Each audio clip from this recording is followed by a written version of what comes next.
নমস্কার দর্শক বন্ধুরা, আমার চ্যানেলে সবাইকে স্বাগত। দেখো, আমি আজকে তোমাদের সাথে চিকেন পকোড়া শেয়ার করছি। দেখো, আগে আমি ভিডিও করে মশলাটা দিয়েছিলাম, কিন্তু ভিডিওটা হাত থেকে মোবাইলটা পড়ে ভিডিওটা কেটে গেছে। এবার আমি তোমাদেরকে উপকরণটা বলে দিচ্ছি। দেখো, এখানে 300 গ্রাম চিকেন নিয়ে এসেছি আমি। 300 গ্রাম চিকেনের মধ্যে আমি 1 চামচের মতো সোয়া সস দিয়ে দিয়েছি, আর 1 চামচ আদা বাটা, 1 চামচ রসুন বাটা, 1/2 চামচ কাঁচা লঙ্কা বাটা, আর ধনে জিরা গরম মশলা সব নিয়ে একটা পেস্ট করা ছিল, ভেজে আমি গুঁড়ো করে নিয়েছি। ওখানে আমি 1 চামচের মতো মশলা দিয়েছি। একটা আমি ডিম ভেঙে দিয়ে দিয়েছি, আর পরিমাণ মতো দিয়ে দিলাম লবণ। আর এখানে আমি দেখো দিয়ে দেব রেড চিলি সস।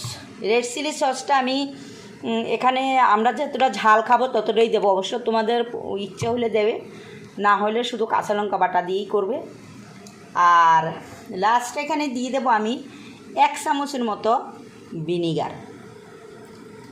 1 চামচের মতো ভিনিগার, এই ভিনিগারটা দিয়ে, আর এখানে আমি দিয়ে দেবো 1 চামচ, বড় চামচে 1 চামচের মতো কর্নফ্লাওয়ার।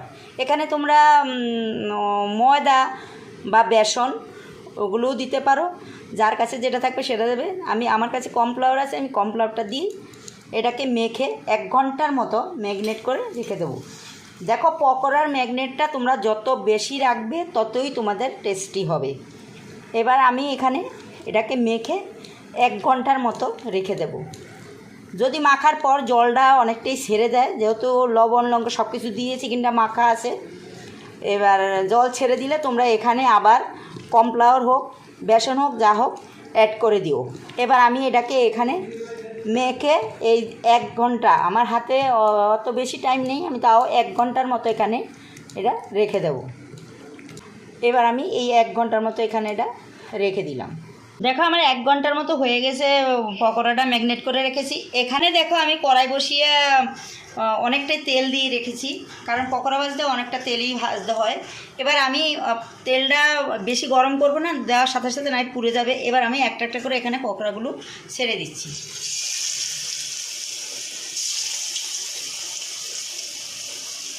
সবকটা পকোড়াই আমি এখানে দিয়ে দিয়েছি।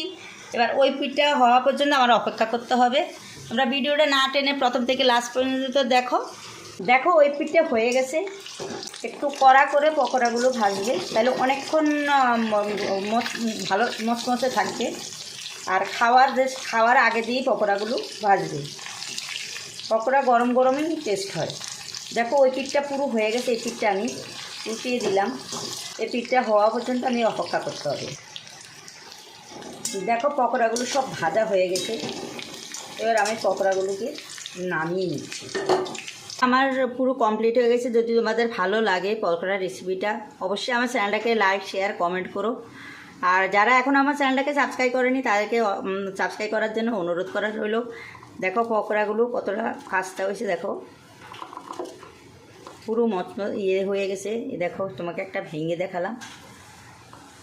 এখানেই ভিডিওটা শেষ করলাম। আবার দেখা হবে নতুন কোনো ভিডিওর সাথে। নমস্কার, থ্যাংক ইউ।